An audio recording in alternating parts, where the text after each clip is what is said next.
Sister and Mom can't pay with your card at the boutique. Why isn't the card working? My husband burst into the apartment with a scream when his relatives couldn't use my money. But that was only the beginning. I prepared such a surprise for them all that they're still in horror. But before I start, I'll ask you to hit that like button and subscribe to the channel. Thank you and enjoy the story. Veronica closed the folder with blueprints and stretched, feeling how stiff her neck had become. The clock on her monitor showed 3:10 p.m. The office had emptied 3 hours ago, but negotiations with investors had dragged on. At least the new residential complex project was finally approved, which meant a $6,000 bonus would be added to her salary. She gathered documents into her briefcase, turned off the lights, and descended by elevator from the 30th floor of the downtown office tower. Outside it was dark and crisp. The October wind ruffled her hair. Veronica got into her car and drove home through the half-empty city streets of Chicago.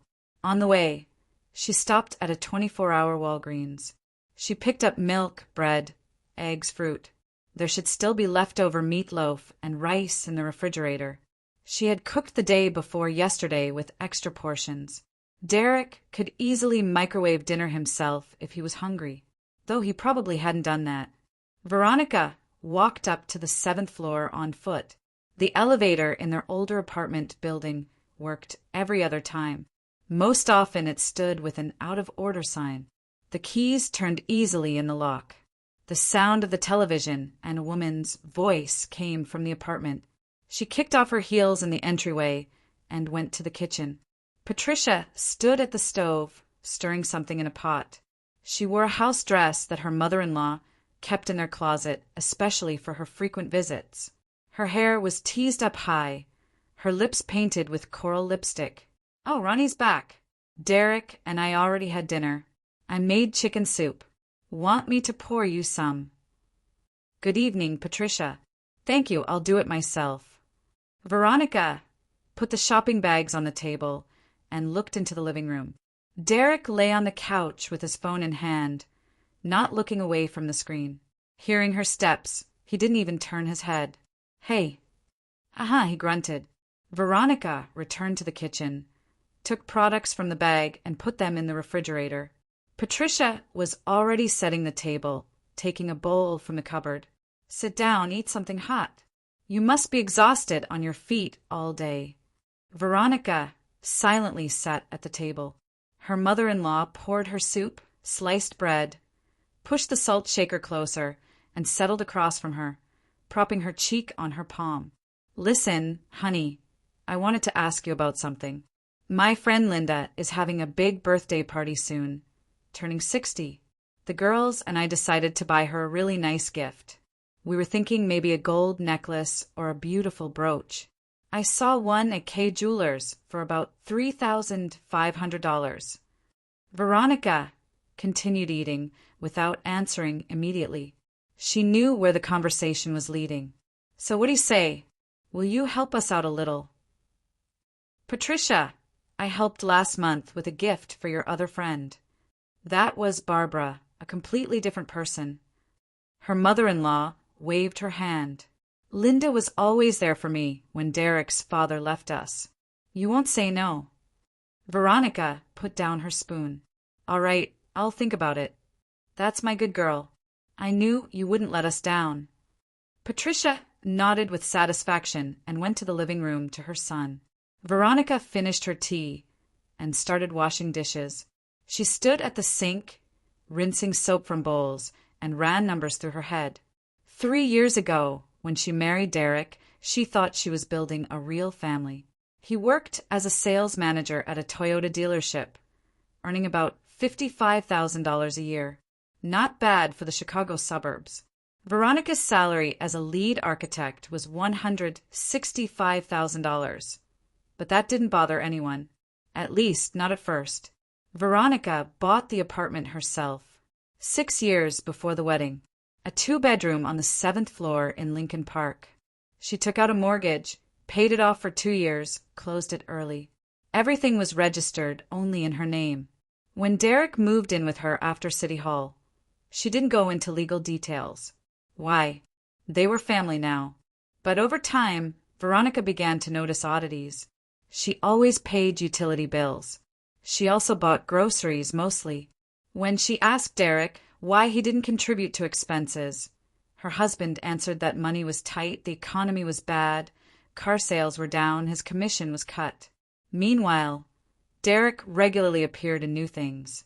Sometimes Jordans for $250, sometimes a North Face jacket for $400. When asked, he answered that he'd been saving or bought on a payment plan. And Patricia had firmly established herself in their life. At first, her mother-in-law just came to visit. Then she began regularly cooking meals for her son. Then she started staying overnight if Derek worked late. Gradually, her presence became almost constant, 3 or 4 times a week. And along with this came requests for money. First small ones, $600 for medication, $1,000 for TV repair, $1,500 for a winter coat. Patricia always promised to pay it back, but never did. Derek believed that helping his mother was sacred, since she raised him alone after his father left. Veronica didn't object. Helping an elderly woman with a small social security check was reasonable. But then Ashley's requests were added to Patricia's requests. Derek's younger sister, 26 years old, didn't work anywhere officially, finding herself as an influencer. In reality, she spent whole days on Instagram, posting photos in designer clothes with captions about being a boss babe. Reality was more mundane. Ashley lived off her mother and brother. She also began asking Veronica for money for new shoes, for makeup classes, for a gym membership at Equinox. She promised to pay it back as soon as she landed a brand deal. She never looked for real work, of course. 6 months ago, Veronica calculated how much money had gone to her husband's family during the marriage. It came to about $22,000, not counting constant expenses for the apartment and food, which also fell on her. She tried to talk to Derek. Her husband looked at her as if she had suggested throwing his mother out into the cold. "What are you talking about? This is my family. They need help. But I pay for everything else. The mortgage, groceries, utilities. So what? You make more money. That doesn't mean I should support everyone around me. Veronica, you've become kind of selfish. You weren't like this before." The conversation ended nowhere. Derek got offended and gave her the silent treatment for 3 days.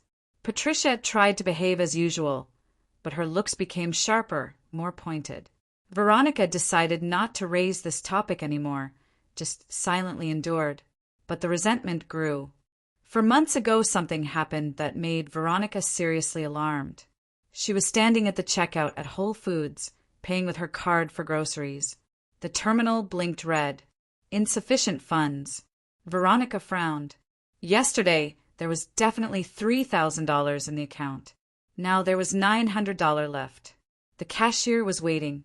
Veronica apologized, took out cash and paid. Leaving the store, she immediately called the bank's customer service. The operator reported that yesterday evening at 9:40 p.m., $2,100 was withdrawn from the card. ATM on North Avenue. Veronica clearly remembered that yesterday evening she was lying at home with a migraine. She fell asleep early around 9. Derek returned late, said he was with a customer. She said nothing to her husband. The next day, she changed the PIN through the banking app. But 10 days later, the story repeated. Another $1,700 disappeared. This time in the morning when Veronica was at work, which meant someone learned the new code. Then Veronica decided to test her suspicion. She left her wallet on the kitchen counter and pretended she went to the bedroom to work on her laptop. In fact, she watched through the cracked door. About 20 minutes later, Patricia came into the kitchen, looked around, took the wallet, got out the card, turned it in her hands, held it up to the light, then took out her phone and photographed both sides of the card. Veronica felt everything inside compress from cold fury. Her mother-in-law was stealing her money. She came out of the bedroom. Patricia spun around. Panic flashed across her face, which she quickly covered with a forced smile. "Oh, Ronnie, I was just looking at your card number. Derek was going to Venmo you some money, asked me to get the info. Why photograph it? So I don't forget. Memory isn't what it used to be. Getting older." Veronica silently took the wallet and went to her room. In the evening, she tried to talk to her husband. She explained that his mother was withdrawing money without permission. Derek shrugged. "So what? Mom's not a stranger. She probably needed it urgently." "Derek, this is theft." "What theft? This is my mother." "What are you even saying?" "I'm saying that I earn this money, and someone spends it without my consent." "Listen, if you're being stingy, you can give Mom money yourself. No need to call her a thief." "I didn't call her that, but—" "You know, Veronica, you've been acting strange lately. Maybe you're burned out? Should see a therapist." Arguing was useless. Veronica understood. Her husband would always choose his mother's side. The next day, she went to Chase Bank in a different neighborhood, opened a new account, got a card, submitted paperwork at work to change her direct deposit information. She left the old card active, but transferred only $1,200 there monthly.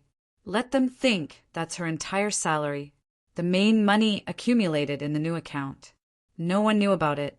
At the same time, Veronica bought a thick spiral notebook and began meticulously recording every expense, every transfer, every loan to her husband's relatives. Dates, amounts, purposes, everything in order. In 3 months, 6 pages filled up with small, neat handwriting. June 23rd, Patricia asked for $2,200 for a friend's gift. Didn't return it. July 5th, Ashley took $1,400 for summer sandals. Didn't return it. July 19th, discovered withdrawal of $1,700 without permission. ATM on North Avenue. August 1st, Patricia asked for $2,700 for a new dress and shoes. Didn't return it. The list grew. One evening, when Derek went out to meet friends at a sports bar and his mother went home, Veronica decided to organize things in her husband's closet. Not to snoop, just to tidy up. Derek liked to stuff everything in piles. In the bottom drawer under a pile of old Cubs t-shirts, she found a Nike shoebox. Inside lay receipts, invoices, warranty certificates for various electronics. Veronica began sorting through the papers. Receipt from Tiffany & Company. Gold bracelet with diamonds, $4,000. Date 2 months ago. Receipt from a spa. Complete facial package, $1,700 a month ago. Receipt from Nordstrom. Silk dress, $3,500 3 weeks ago. Another receipt. Leather boots, $2,100. Veronica carefully photographed all the receipts on her iPhone and put them back in the box. So Derek not only didn't contribute to household expenses, he spent almost his entire paycheck on gifts for his mom and sister, while he had no money for his wife. The last time Derek bought her flowers was over a year ago, and that was at his mother's insistence, who reminded him about her birthday. Veronica saved the photos in a password-protected album, put the box back. She had a plan forming, but she needed time. A week later, Ashley called. Her voice was sickeningly sweet. "Ronnie, hey girl. How are you? Haven't talked in forever." "Hi. Everything's good. So listen, I was thinking maybe we could meet up Saturday, hit Michigan Avenue, grab brunch. I miss you so much." Veronica smirked to herself. Ashley only missed her when she needed something. "I don't know. Ashley, I have a lot to do this weekend." "What things?" "You just work and work. You need self-care time. Plus, I have a birthday coming up. Want to pick out something cute for myself. Will you help me choose?" "Help choose and pay?" "Sure. Let's do it another time." "Ugh, you've become so boring." Ashley's voice grew cold. "Derek told me you've been acting weird lately, like really cheap or something." "Cheap?" "Yeah. You won't give money, or whatever. You used to be cool. Veronica felt anger beginning to boil inside. Ashley, I'm not cheap. I'm just tired of being an ATM for everyone around me. Pause. Silence on the line. What did you just say? What I said. You haven't worked for 3 years. You live off your brother and mother, and they in turn live off me. Are you serious right now? Completely. You know what? Ashley's voice rose. You can go to hell with your money. I don't need it. She hung up. Veronica put down her phone and returned to working on her project. 40 minutes later, Derek called. His voice was tense, angry. What did you say to Ashley? The truth. She's crying. Says you insulted her and called us all freeloaders. Derek, I didn't say that. I said I was tired of being an ATM. That's the same thing to me. You insulted my sister, my family. Veronica took a deep breath. All right. Sorry if I hurt her feelings, but the facts are the facts. What facts?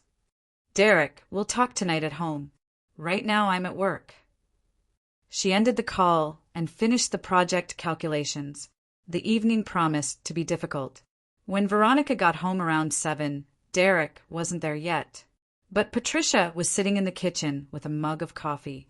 Seeing Veronica, she pursed her lips. Well, hello there. Good evening. I heard you had a fight with Ashley. Veronica hung her blazer in the closet. We didn't fight. I just declined to go shopping with her and called her a freeloader. Her mother-in-law narrowed her eyes. That's a terrible thing to say. Patricia, I didn't say that. Then what did you say? That I'm tired of being everyone's source of money. Her mother-in-law abruptly stood from the chair. So, you think we're using you? Aren't you? Patricia turned red. How dare you? I devoted my entire life to my son, raised him alone, and now, some wife, Veronica calmly finished, who's tired of supporting your entire family. We're family, everything should be shared.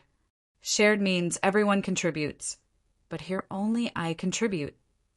Her mother-in-law grabbed her purse. I won't listen to this. Ungrateful. She stormed out of the apartment, slamming the door. Veronica remained standing in the kitchen. Her hands trembled slightly, but not from fear, from accumulated anger that she had been holding back for 3 years. Derek came home late, around 11. He walked past her without even saying hello, collapsed into bed, turning to face the wall. Veronica lay down next to him, couldn't fall asleep for a long time. Something had finally broken between them. The next morning, when Derek left for the dealership, Veronica called her friend Jessica. They had studied together at Illinois. Then Jessica went to law school. Now she worked as an attorney at a good firm downtown. Hey, can we meet? I need legal advice. Of course. When works for you? Lunch around 2? Perfect. Meet me at that cafe on State Street. You know where we used to go. I remember. They met in a small, cozy cafe with exposed brick walls. Ordered lattes and croissants. Jessica looked attentively at her friend. What's going on? Veronica told the whole story from the beginning. About the money, about her mother-in-law, about Ashley, about how exhausted she was from constant demands and accusations of being cheap, about the receipts she found in her husband's closet. Jessica listened silently, occasionally nodding. You know what I'll tell you, she said when Veronica finished. You're being blatantly exploited, and by all 3 of them. And this isn't family, this is financial abuse. Derek says I'm selfish. Derek is gaslighting you. Classic manipulation. Blame the victim for what you're guilty of yourself.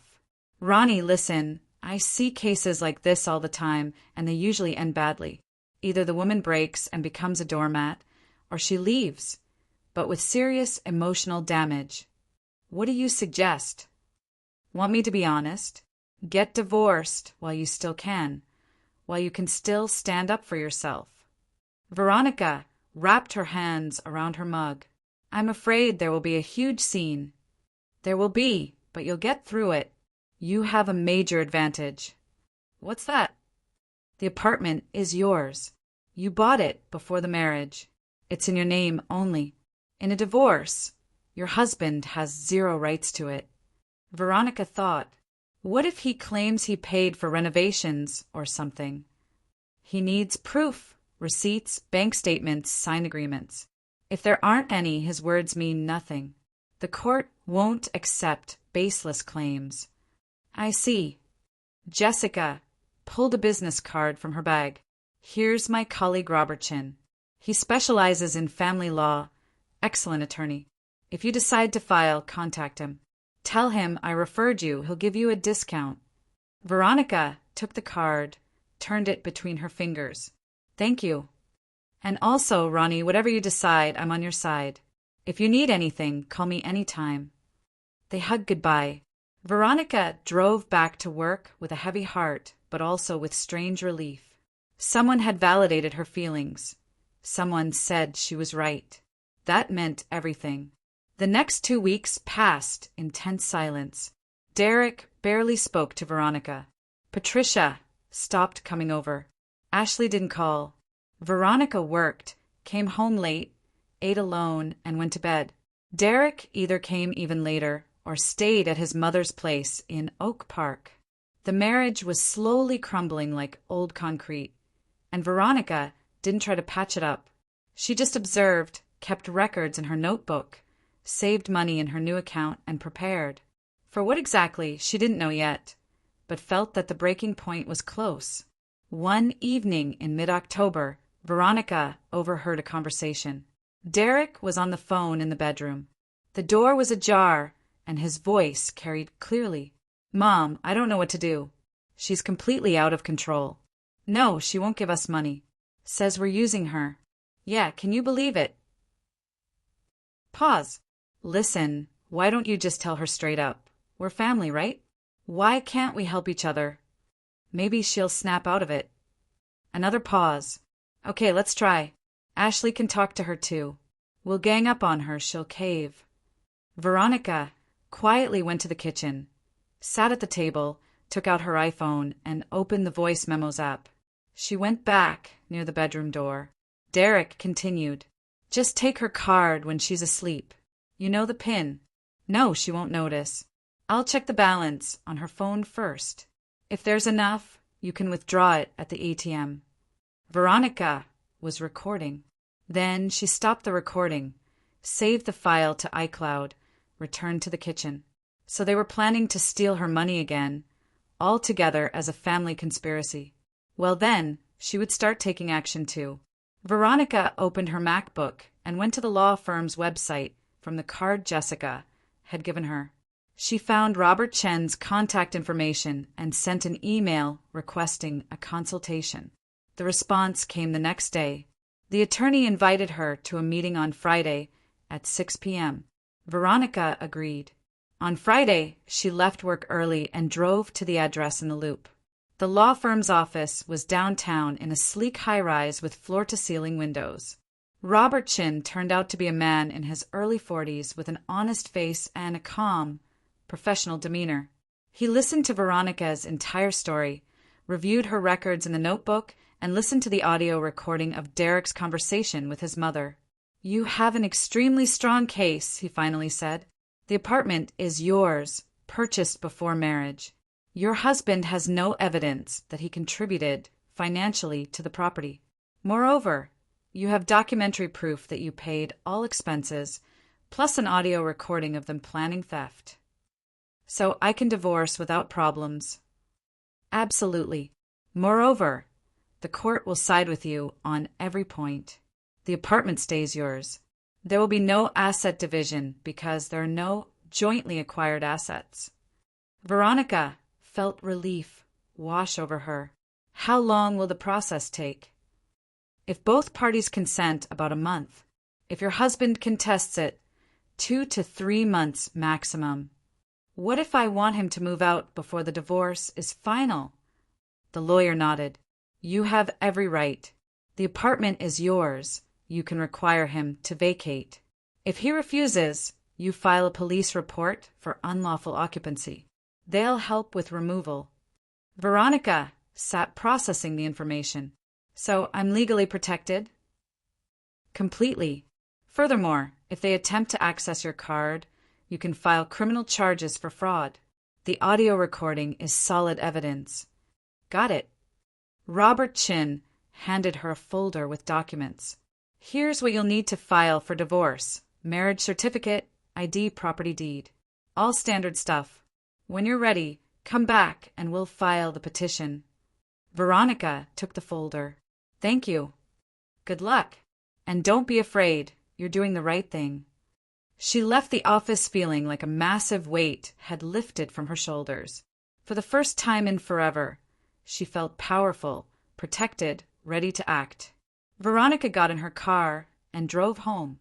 On the way, she stopped at Chase, withdrew the $1,200 from the old account, and immediately froze the card through the mobile app, setting maximum security restrictions. Now, even if they learned the PIN, they couldn't withdraw anything. At home, a surprise awaited her. In the kitchen sat Derek, Patricia, and Ashley, all three of them, faces serious, determined. Sit down, Veronica. Patricia gestured to a chair.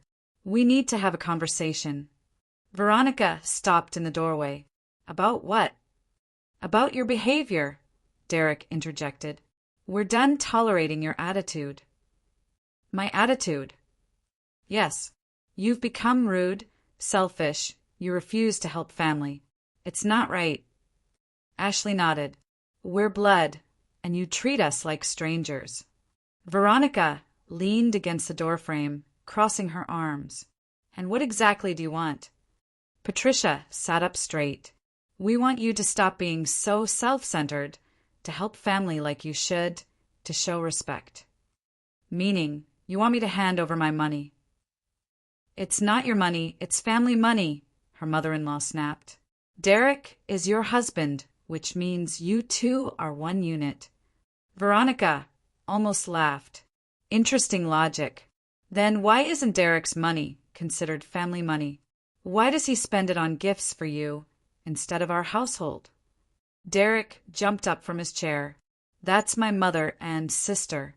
I'm obligated to take care of them. But not with my money, Veronica calmly replied. Your money, my money, what's the difference?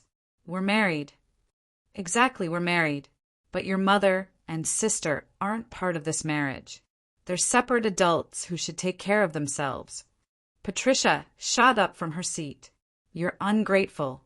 I raised Derek by myself, and now you're lecturing me. I'm not lecturing. I'm setting boundaries. What boundaries? We're family. No. Veronica shook her head. Family is me and Derek. You're his relatives, whom I'm not obligated to financially support. Ashley stood up and came closer. You know what, Veronica? You're just bitter and jealous. You don't like that Derek loves his family more than you. Veronica looked her sister-in-law dead in the eyes. If he loved his family, he'd contribute to our household, not buy you $2,000 boots. Ashley's jaw dropped. How do you? I know everything. Every purchase, every gift, every amount. I have receipts, records, proof. Silence filled the room. Patricia was the first to recover. So what? You still have to help. You're his wife. I was his wife, Veronica said evenly. But after this conversation, I've made my final decision.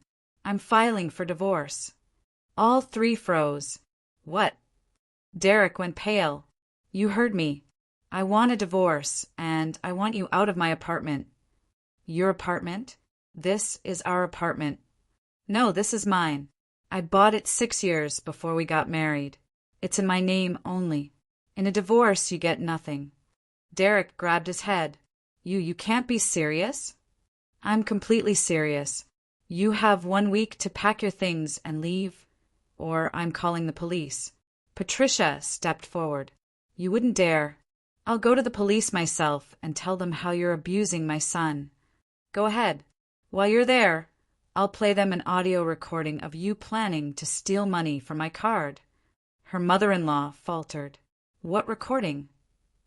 Veronica pulled out her iPhone and played the file. Derek's voice came through.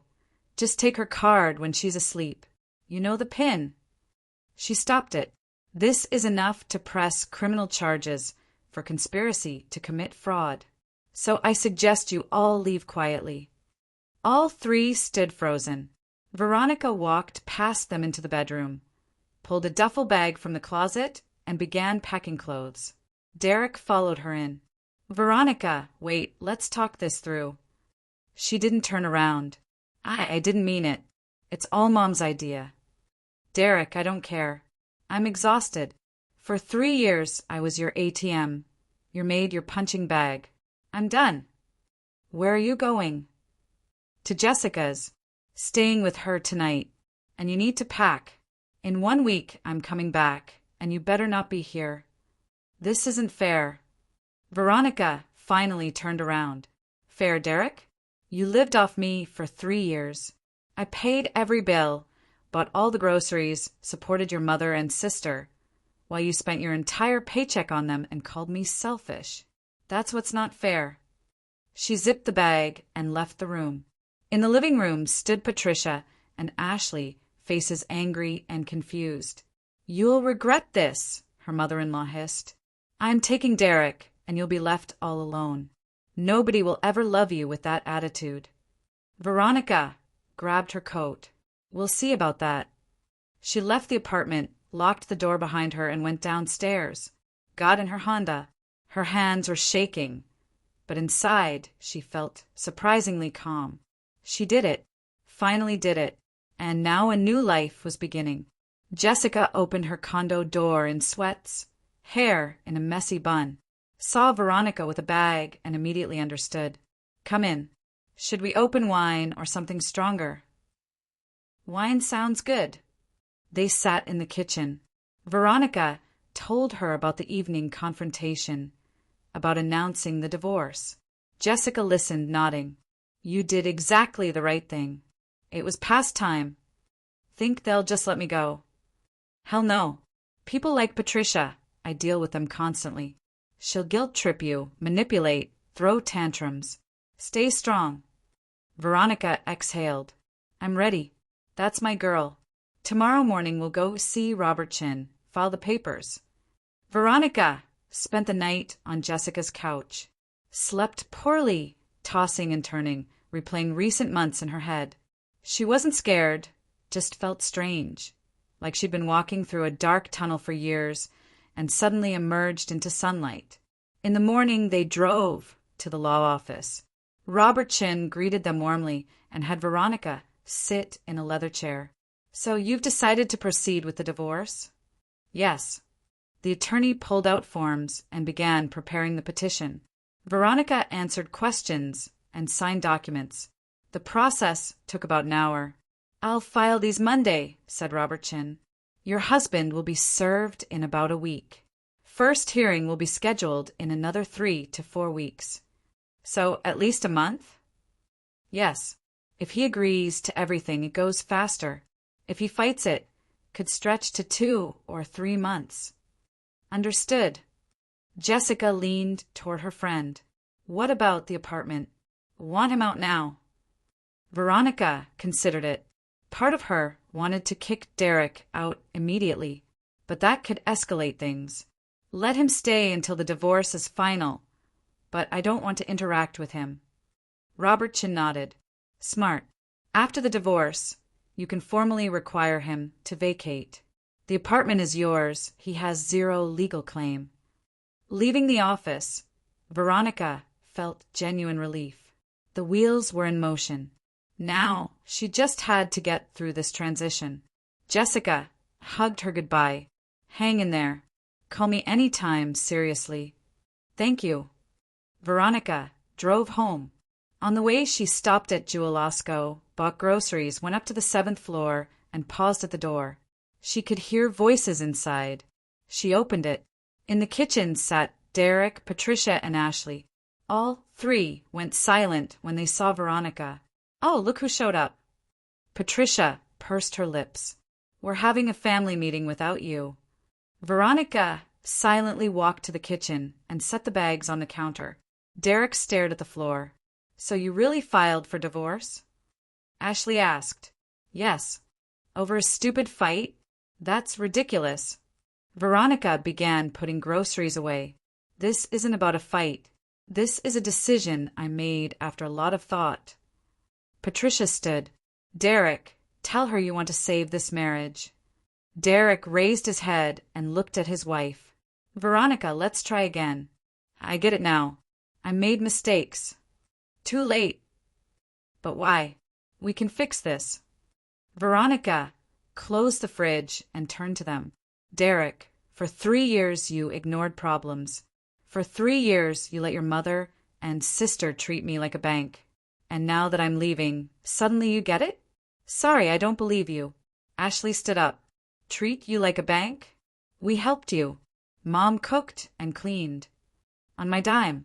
Everything was on my dime. Patricia moved closer, jabbing a finger toward Veronica. You're a selfish brat.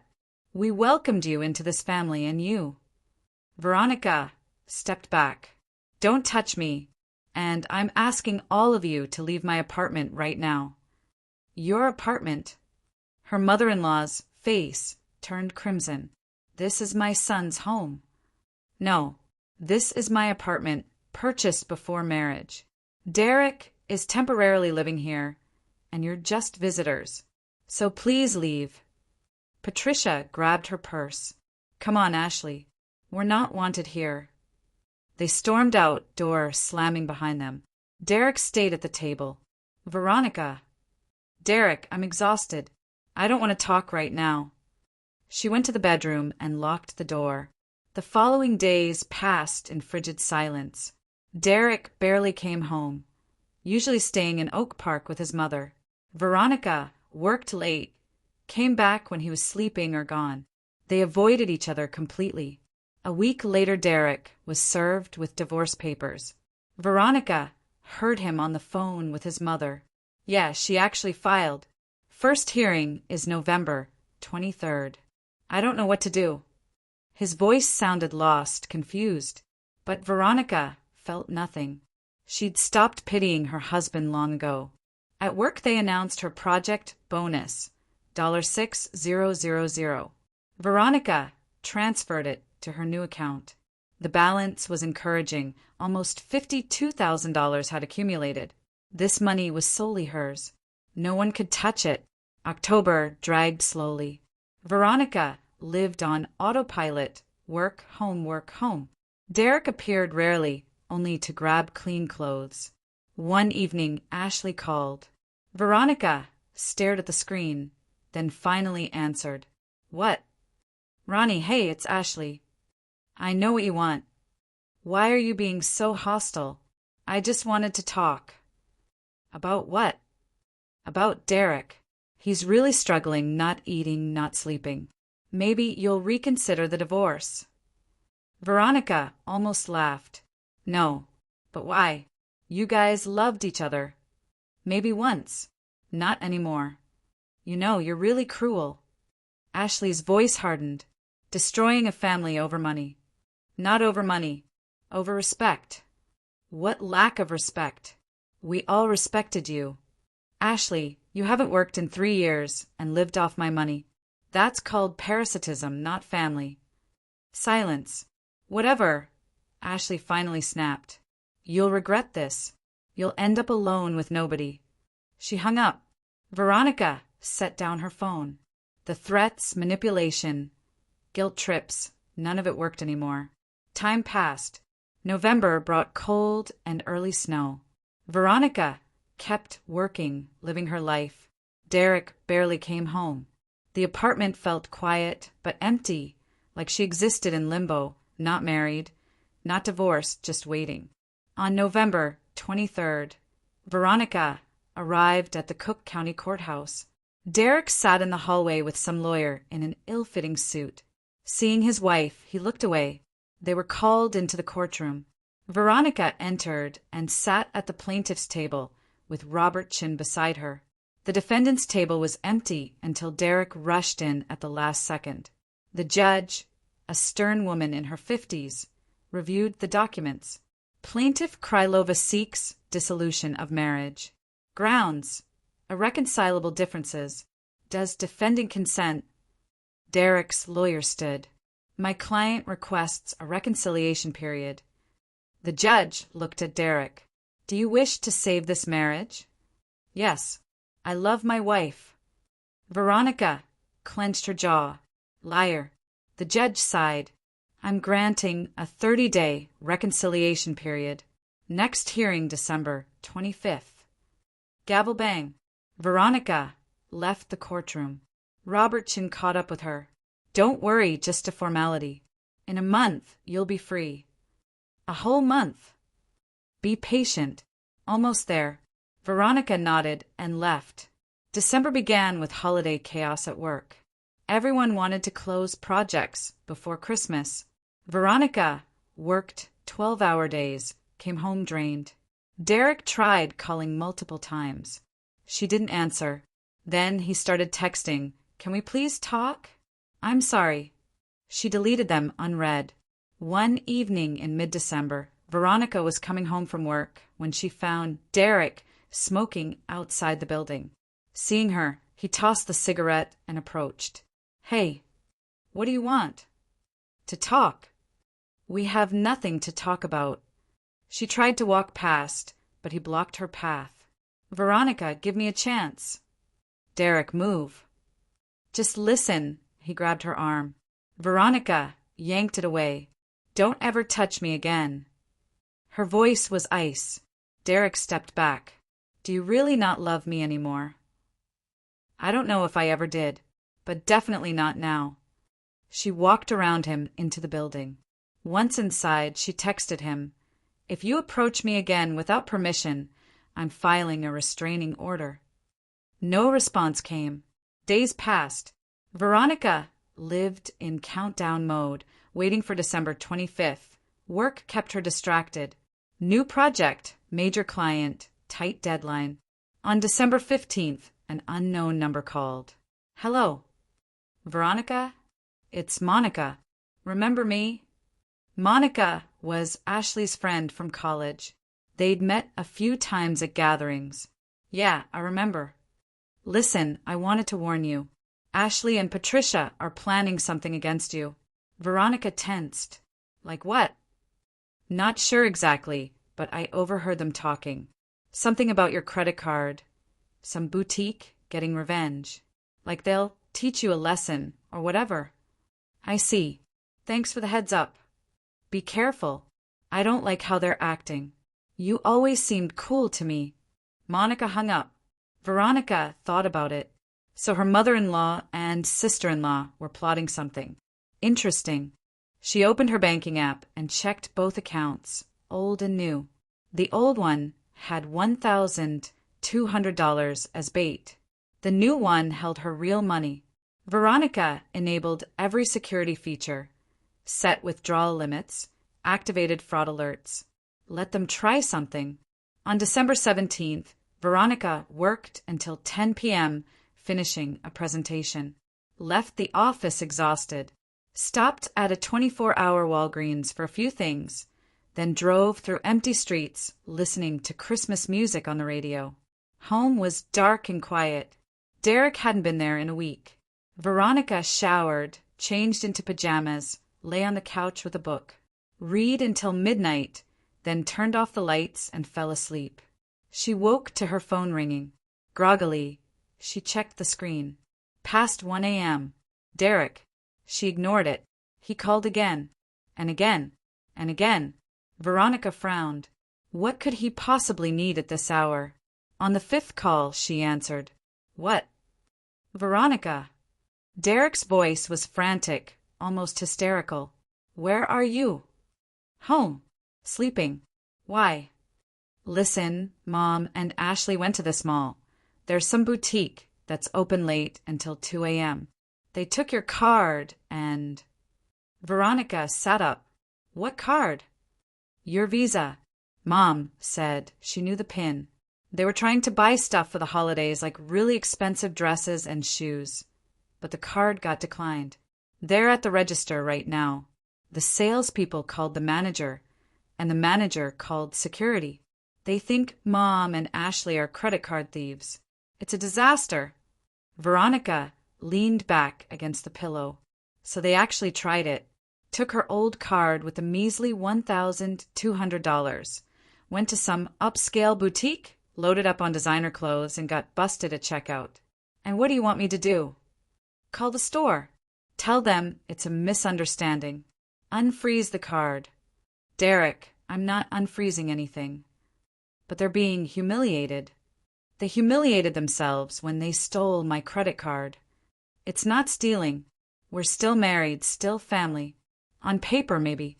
Not in reality. And even if we were a real couple, that doesn't give them permission to take my card. Veronica, please. Mom's having a meltdown. Ashley's crying. Security won't let them leave. Then they can explain themselves to security. Not my problem. You're seriously this heartless.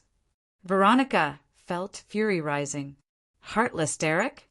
Your mother and sister committed credit card fraud, and you're calling me heartless. They didn't mean any harm. They just wanted new outfits for Christmas. With my money, without my permission. That's called theft. Veronica.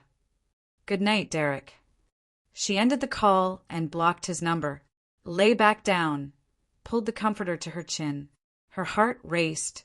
Hands trembled, not from fear, from outrage. The audacity. They just took her card and went shopping, then had the nerve to call her heartless for not bailing them out. Veronica tried to sleep, but couldn't. Her mind spun with questions. What was happening at that boutique right now? Did they call the police? Would Patricia and Ashley face charges? About an hour and a half later, just as she was drifting off, furious pounding erupted at her door. Then the doorbell, long and insistent. Then more pounding. Veronica got up, threw on a robe, went to the door, and looked through the peephole. Derek stood on the landing, face flushed, eyes wild. Veronica, open this door right now. She didn't move. Derek began hammering with his fists. I know you're in there. Open up. The door shook from the force. Veronica, do you realize what you did? Because of you, my mother and sister almost got arrested. Security held them for over an hour. They had to call me to come explain everything. This is humiliating. You humiliated my entire family. Veronica stood silently listening. Derek kept shouting, Open this door. We need to talk. You deliberately froze that card. Deliberately set them up. She pulled out her phone and called 911. Hi, I need police assistance. My estranged husband is banging on my door and threatening me. She gave the address. Officers are on the way. Stay inside and don't open the door. Veronica returned to the entryway. Derek continued raging and pounding. The neighbors were definitely awake now. About 12 minutes later, she heard footsteps and a male voice. Sir, what's the problem here? This is my apartment. My wife locked me out. Do you have keys to this residence? No, but do you have any documentation proving you own or lease this apartment? No, but it's my wife's place and... Then you need to leave the building immediately, or I'll cite you for disturbing the peace. It's nearly 3 a.m. You're waking up the entire floor. But she... Sir, I won't ask again. Leave voluntarily, or you're coming to the station. Footsteps retreated down the stairs. Silence. Then a gentle knock. Ma'am, this is Officer Rodriguez. Your husband has left the premises. Veronica opened the door. A young officer stood there with a notepad. Evening, ma'am. I strongly recommend you file for a restraining order. If he returns and causes another disturbance, there will be serious consequences. Thank you, officer. Here's my card. If this happens again, call 911 immediately. He left. Veronica locked every deadbolt and put the chain on. Went back to bed, stared at the ceiling. No sleep came. What was happening? She protected her own money from thieves, and they acted like she'd committed some terrible crime. The mental gymnastics these people performed was truly astounding. Morning came after only 3 hours of sleep. Veronica got up with a pounding headache, showered, made coffee. Her phone showed 10 missed calls from various numbers and 3 text messages. From Patricia, "You know what you did? You embarrassed us. This is unforgivable." From Ashley, "Because of you, I almost got arrested. Security treated me like a criminal. I'll never forgive you." From Derek, "Veronica, you've crossed a line. You humiliated my family. Don't expect any mercy in court." Veronica deleted everything and blocked all the numbers. Got ready for work. Friday, December 18th. Exactly 1 week until the final hearing. 7 days. She just had to hold on. Work was the usual grind, meetings, blueprints, client calls. Her colleagues knew nothing about her personal drama. To them, Veronica was just the reliable lead architect, always professional. Evening came. She drove home. No one was waiting outside.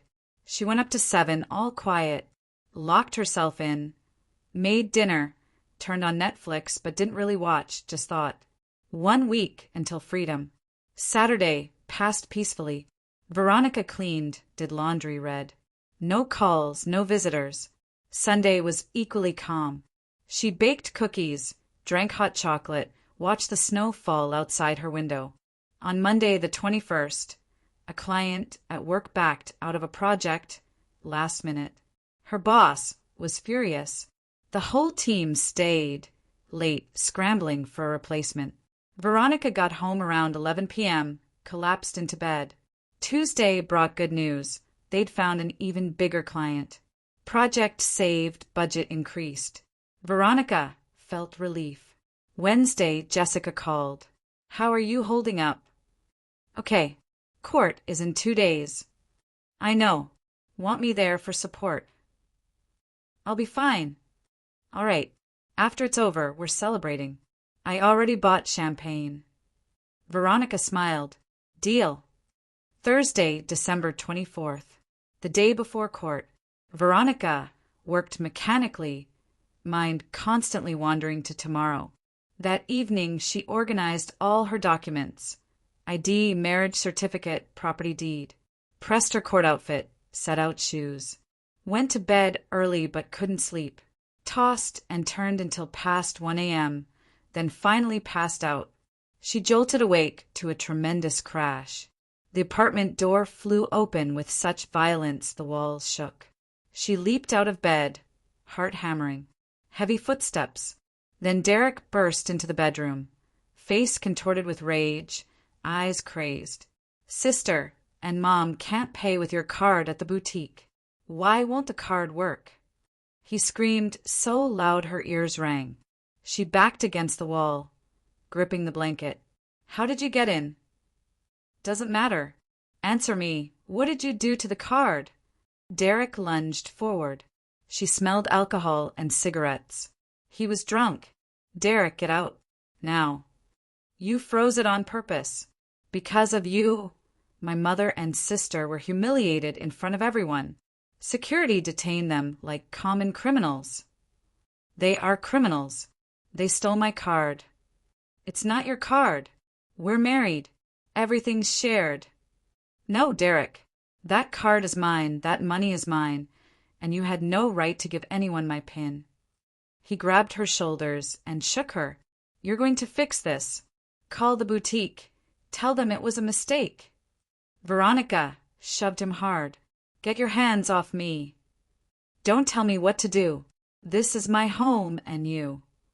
This is MY home, and I'm telling you to leave." Derek stepped back, chest heaving. "Your home? Who the hell do you think you are? I lived here for 3 years. Put up with your bullshit for 3 years." Veronica grabbed her phone. "Leave now, or I'm calling the police." "Call them. Go ahead. I'll tell them what kind of wife you are, how you torture my family." "I don't torture anyone. I protect what's mine. Protect? You called my mother a thief. Because she stole my card and tried to use it. That's theft, Derek. Derek clenched his fists. For a terrifying moment, Veronica thought he'd hit her. But he controlled himself. You know what? Screw you. Keep your apartment, keep your money, keep your miserable life. I'm done. He stormed out. The front door slammed so hard a picture fell off the wall. Veronica sank onto the bed, hands shaking. She checked the time. 4 a.m. She needed to act. She got dressed, went to the hallway. The door looked intact. Derek had used his old keys, the ones he should have returned. Veronica called a 24-hour locksmith. The guy arrived 40 minutes later. While he changed the locks, she sat in the kitchen, drinking chamomile tea, willing her hands to stop trembling. The locksmith finished around 5:30 a.m. All set. Here are your new keys, 3 copies. Veronica paid him and locked the new deadbolt. Derek couldn't get in anymore. She lay back in bed, but sleep was impossible. Her mind replayed the scene. His fury, his accusations, his entitlement. He called her selfish for not letting them steal. The gaslighting was next level. Morning came. Veronica got up, showered, put on her navy suit. Today was December 25th, Christmas Day, and Divorce Day. She gathered her documents, checked everything twice. Left at 8:30 a.m. Outside, fresh snow covered everything. Veronica got in her car and drove to the courthouse. The radio played Silent Night.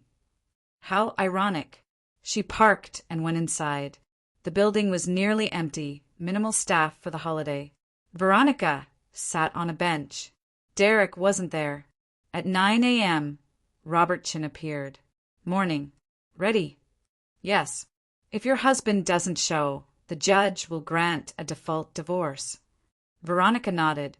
Right at 9, they were called in. Veronica sat at the plaintiff's table. Robert beside her. The defendant's table was empty. The judge, a severe-looking woman in her 50s, checked the time. We'll wait 5 minutes for the defendant. Silence. Veronica sat motionless. 3 minutes. 4. 5. Then the doors burst open. Derek rushed in, disheveled, wearing yesterday's clothes. Sorry. Traffic. He collapsed into the defendant's chair. The judge frowned. Lateness is noted. We're here regarding dissolution of marriage between Krylova and Richardson. The reconciliation period has ended. Have the parties reconciled? No, Veronica said firmly. Does the defendant consent to divorce? Derek said nothing. Mr. Richardson, I need an answer. He looked at Veronica, eyes full of resentment. I consent. Is there disagreement regarding property division? No, said Robert Chen. All property belongs to my client, purchased prior to marriage. Does the defendant dispute this? Yes. Derek sat up. I did work on the apartment. I paid for stuff. The judge turned to him. Do you have documentation? I mean, no, I didn't keep receipts, but... Without documentation, your claim has no merit. That's not fair. Mr. Richardson, maintain decorum or I'll hold you in contempt. Derek slumped back, jaw clenched. The judge continued reading. Legal jargon Veronica barely registered. Then finally, the marriage between Veronica Krylova and Derek Richardson is hereby dissolved. Final decree effective in 30 days. Court adjourned. The gavel struck. Done. Veronica stood. Robert patted her shoulder. Congratulations. 1 month and you're officially free. She nodded. Derek bolted from the courtroom. Veronica walked out and saw him in the hallway furiously texting. She walked past without a glance. Outside, she stopped and breathed the cold air. Snowflakes melted on her face. It was over. Veronica got in her car and drove to Jessica's. Her friend answered the door with champagne already open. So, how'd it go? Divorced. Officially in 30 days. Hell yes. To your freedom. They clinked glasses. The champagne was perfect. So what happened with the boutique thing? Jessica asked. Veronica told the whole story. Patricia and Ashley trying to use her card, getting detained by security, Derek's drunken rampage, changing the locks. Jessica shook her head. Unbelievable. But you handled it perfectly. I'm just tired. You're allowed to be tired, but you're also incredibly strong. They talked for hours. Eventually, Veronica went home to her quiet, Derek-free apartment. She made tea, sat by the window watching snow fall, and smiled. The story could have ended there, but life had more in store. January brought the final divorce decree in the mail. Veronica held the official document and felt nothing but relief. She was Veronica Krylova again, no more Richardson. She removed every photo of Derek, donated anything he'd left behind, repainted the bedroom a calming gray. The apartment felt like hers again. At work, they promoted her to Deputy Director of Architecture. Salary jumped to $225,000. You've earned this, her boss said. Life was improving. In February, something unexpected happened. Veronica stopped at a Starbucks near her office, ordered a latte, and sat by the window. A man at the next table looked up from his laptop and smiled. Is this seat taken? Go ahead. He introduced himself as Marcus, a financial analyst. They talked for an hour about everything: work, Chicago, architecture, investing. When they finally stood to leave, he asked for her number. I'd like to see you again. Veronica considered it. After Derek, she hadn't thought about dating. But why not? Sure, they met once or twice a week. Marcus was different, respectful, interesting, financially independent. He always insisted on paying and never asked about her money. It was refreshing. March was warm. Walking along Lake Michigan, Veronica told Marcus about her marriage to Derek. He listened without interrupting. Sounds like you made the right call leaving. I was just tired of being used. That takes courage. April brought flowers. Veronica and Marcus grew closer. She realized she was falling in love. Real love this time. In May, Marcus suggested a weekend trip to Michigan wine country. Veronica agreed. 2 days of vineyards, good food, and long conversations. I'm really glad I met you, Marcus said. Me too. June meant work bonuses and summer plans.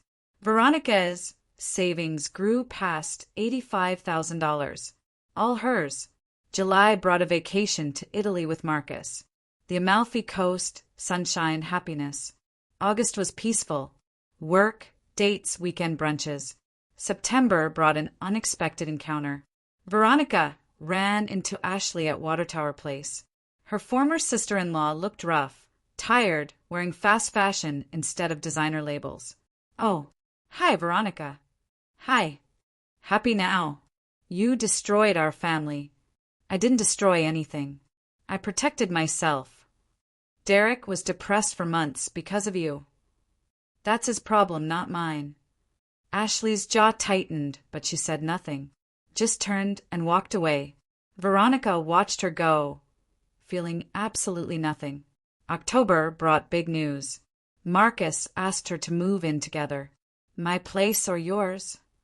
Veronica thought about it. Mine. I love my apartment. He moved in a week later. Living together was easy. Marcus cooked, cleaned, respected her space, contributed equally to everything. November flew by. In December, Veronica marked 1 year since the divorce. Exactly 1 year since that Christmas Day hearing. She sat by her window, drinking coffee, watching snow fall on Chicago, thinking about how much had changed. She'd escaped a toxic marriage, built her career, found real love, learned to value herself. Her phone buzzed. Marcus, grabbing your favorite cupcakes from Magnolia. Home soon. Veronica smiled. January brought a surprise phone call. Derek. Veronica, can we talk? About what? I want to apologize for everything. Okay, I'm listening. I was wrong. I let my family exploit you. I didn't appreciate what I had. I'm sorry. I accept your apology. Are you happy? Very. Good. That's good. Take care. He hung up. Veronica stared at her phone. He'd finally let go. And so had she.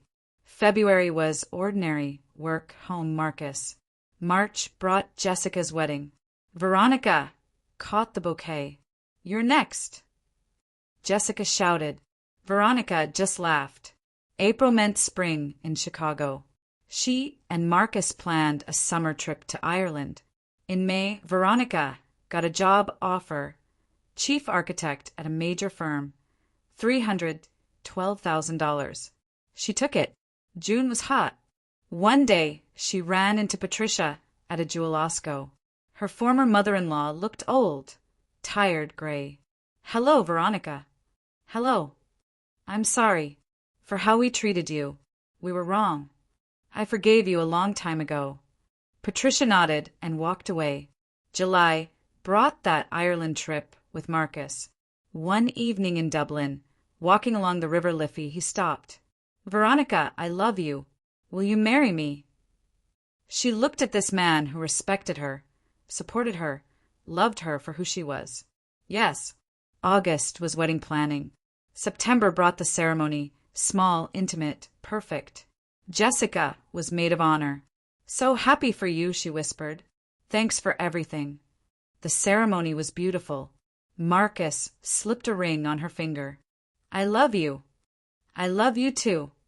They kissed as friends, and family applauded. That evening, sitting on their balcony, Marcus asked, Any regrets? About your first marriage? Veronica thought about it. No, it taught me my worth. You always had worth. Now I know it. October brought an award for one of Veronica's building designs. Her name in Architectural Digest. November was quiet. December arrived again. 2 years since the divorce. Veronica sat in her apartment, Marcus away on business. She looked at old photos, her and Derek at their wedding, young and naive. So much had happened, but she didn't regret any of it. Her phone buzzed. Marcus, miss you. Love you. See you tomorrow. Veronica smiled. Can't wait. She thought about that night Derek had burst in screaming. Sister and Mom can't pay with your card at the boutique. Why won't the card work? That was just the beginning. She'd given them all a surprise they'd never forget. Kicked Derek out, divorced him, rebuilt her entire life. And she didn't break. She became stronger. Learned to say no. Learned to protect her boundaries. Learned to love herself. Veronica stood and walked to the window. Snow fell on the Chicago skyline. She smiled at her reflection. That chapter was over. Ahead lay only happiness. Not because she found a new husband. Not because she succeeded professionally. But because she found herself. And that was everything. Veronica climbed into bed, pulled the covers up, and fell asleep smiling. Outside, snow continued to fall, blanketing the city in peaceful white silence. The story was over, but life was just beginning.